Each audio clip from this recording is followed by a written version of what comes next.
let's talk about Ukraine. So important news out of Ukraine on a couple of fronts. Number one is the actual front line. So let's start with that.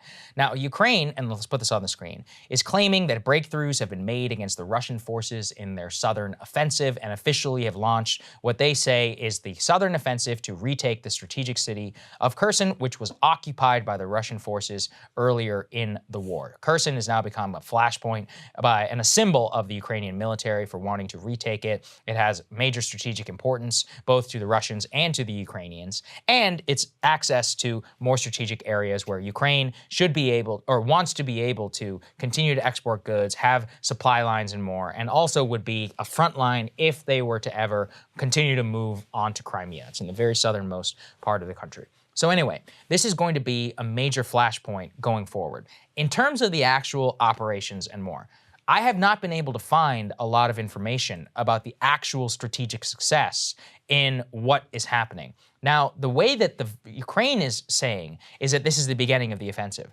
However, the way that the Western press is interpreting what's actually happening on the ground, Krystal, and again, look, we're not in Ukraine. It's difficult to say. They say Ukraine steps up strikes in the south. So they are casting, the Ukrainian government, the beginning of more strikes on the south as the beginning of the offensive. That certainly would be. However, we also need to see the movement of actual troops on the ground and the movement of the front line.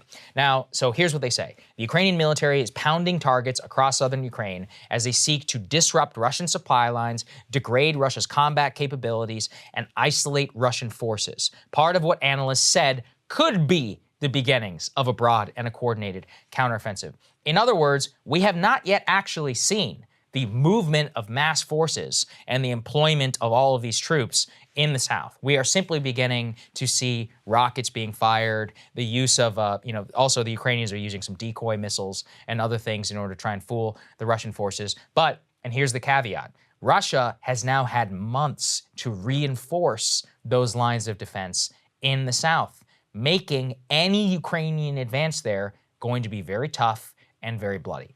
The reason that we all have to pay a massive amount of attention to this is we have all shipped a hell of a lot of weapons to Ukraine for this purpose, not just to be defensive, but to give them some sort of offensive capability. So what is the actual fighting capability of the Ukrainian force when they are offensively taking on the military of a great power nation with tremendous more economic and military might resources than they have? To be fair, it's not like Russia has employed the full force of its military or anything like that in this war, so we'll see. But the beginnings of this operation could mount a real decisive point in the war, which is that if the Ukrainians are outright defeated or if they're unable to have any sort of successful offensive, it's just going to be like, all right, well, what are we doing here? You know, like what is the point of all these weapons that we're giving you? Sure, it's great that you have a defensive front line, the Russians can't move forward, but if you can't retake anything, then it's time to negotiate, right? You know, like that's where things... That's what you would certainly think. That's what you would think. Again, we don't know. There's a lot of propaganda being cast by the Ukrainians. They're trying to cast this into this big, grand movement. We should believe it when we actually start to see troops roll on the ground. As for now, it just seems to be a set level of strikes, even though they are claiming breakthroughs and all this other stuff that is going on. And Zelensky, obviously, under a lot of pressure to start this counteroffensive. And so, the way that I saw this described previously in the New York Times, which again is like, it's important to see the New York Times view because that's like the official U.S. government view. Like that's how they're trying to shape it's like center-left lib massaging. Well, and with a lot of direct sort of like sourcing from the Biden administration and exactly the portrait of this that they want to paint. But they talked about how this was intended to sort of shape the battlefield to try to prepare them for this counteroffensive. But Zelensky is under a lot of international pressure and a lot of domestic pressure to begin this counteroffensive because remember, they also have to contend with the changing seasons. It's going to start to get cold there soon. It's going to start to get really muddy there very soon. And that makes it very, very difficult to launch the kind of counteroffensive that they ultimately want to be able to, push Russian troops back and show that they have the ability to retake this territory because Zelensky continues to say very directly, their goal is not just to retake the territory from before this particular invasion, but they want to retake Crimea. They want to retake the areas in the eastern part of Ukraine that had already been sort of de facto, Russian controlled before this new Russian invasion.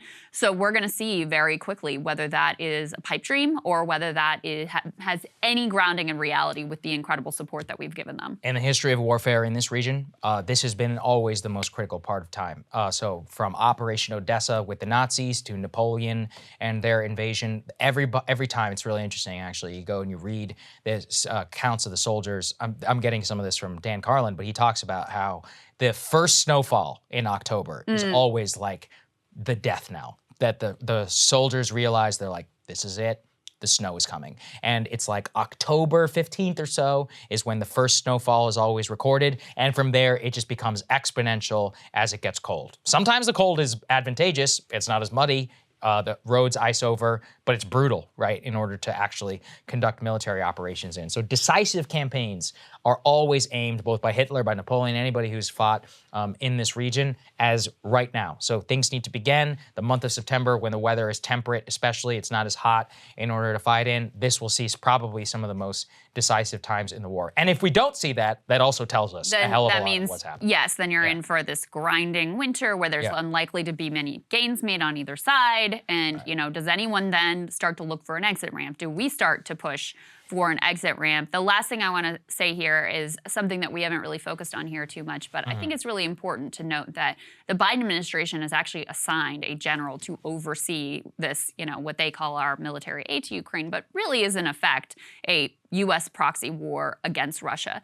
And that just shows you that even though, you know, yes, this is still on the front page of the New York Times, but a lot of the cable news media has moved on. They are not doing anything like the intensive coverage of this conflict that they were in the early days. You know, the American people are understandably focused on a lot of other issues here at home and abroad as well. This continues to be, you know, an exceptionally volatile conflict.